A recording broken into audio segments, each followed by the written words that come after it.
Okay, so when you think about flying, your mind probably jumps straight to the incredible machines, right? The planes themselves.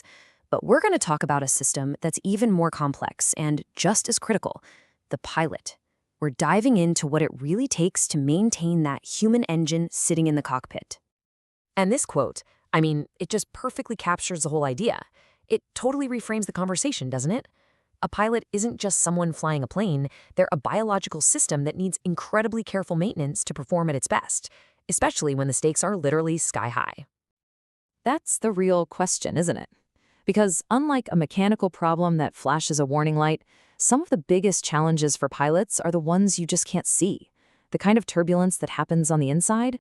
So yeah, let's talk about that invisible turbulence. We're talking about a whole set of pressures that are just, baked into the job of being a pilot. They're often hidden from everyone else, but they are felt deeply. First up, and this one's a big one, circadian disruption. Just try to imagine constantly jumping across time zones. Your body's internal clock, it gets thrown into chaos. It's like having permanent jet lag. And this isn't just about feeling a little tired, it messes with the very foundation of your ability to think clearly and stay alert. And that feeling of being out of sync, well, it leads right into the next point, social isolation. Being away from home, away from your family and friends for days, sometimes weeks at a time, that creates a real sense of loneliness. It's a huge challenge that we can't just brush aside. On top of all that, you've got the cockpit itself. I mean, talk about a high-pressure environment. It demands nonstop focus, lightning-fast decisions, and you've got the lives of hundreds of people in your hands. You have to be at your absolute peak every single flight. And here's maybe one of the toughest parts of all, the regulatory stigma. There's this very real fear that if you admit you're struggling, if you report any kind of mental health concern, you could lose your medical certificate. And just like that, your career is over. That fear, it's a massive wall that stops people from getting help. Well, and this quote from Captain Jason Pogue, it just hits you, doesn't it? It shows this isn't just about performance in the air, it's about what you have left to give when you get home. The emotional drain is so real that your loved ones, they get what's left over.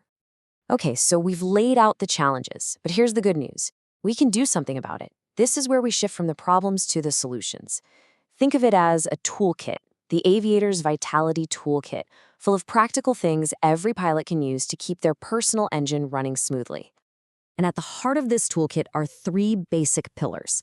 Seriously, you can think of these as the oil, the fuel, and the routine maintenance for that human engine we've been talking about: sleep, nutrition, and movement. All right, pillar number one, sleep. And look, this is so much more than just get 8 hours. It's about discipline. Keeping a consistent schedule, even on the road, helps your body clock stay in check. Simple things, like making your room cool, dark, and quiet, can make a huge difference. And definitely avoid caffeine or that blue light from your phone right before bed. Oh, and a quick 20 or 30-minute nap, that can be an absolute game changer for alertness. Next up, let's talk fuel. The goal here is steady, sustained energy, not the sugar rush and crash. That means focusing on balanced meals with good protein and complex carbs. Packing your own healthy snacks is a pro move to avoid the junk at the airport. And probably the most overlooked part, hydration. Being even a little dehydrated can seriously mess with your decision-making. And the third piece of the puzzle, movement. A pilot's life involves a whole lot of sitting, so you've got to fight back against that. Getting in about 30 minutes of cardio, like a quick jog or a swim, is amazing for reducing stress.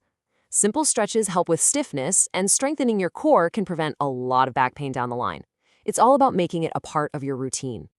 But here's the thing, all these individual habits are fantastic, but they can only go so far. For real change, the entire industry has to shift its mindset.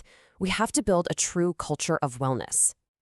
And this right here, this is the shift in thinking that has to happen.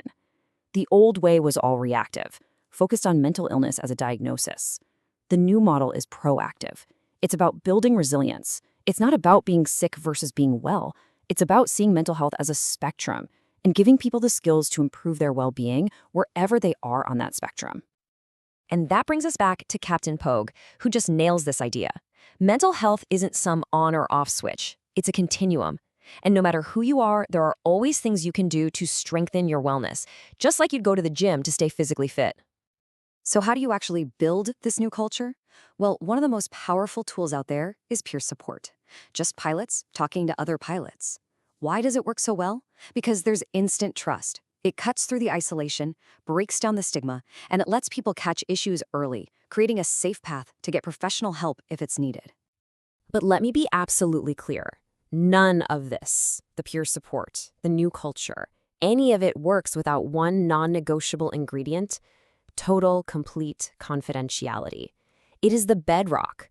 Without that guarantee of privacy, that fear of losing your career will always stop pilots from reaching out, period. All right, so as we start to bring this in for a landing, let's take a step back and think about what really matters here. It's about kind of rethinking how we measure success, not just in the cockpit, but on the ground too. And that leads us to this pretty powerful question. Pilots are meticulous about their logbooks. Every single hour is accounted for. But what about your life hours? The time between flights? What are you really logging when it comes to the big picture of your life? Because at the end of the day, that's what this is all about, right? The real mission isn't just to have a long career flying through the clouds. It's to build a life on the ground that's resilient, that's connected, and where you're truly present. And honestly, that's a flight plan worth filing for every single one of us.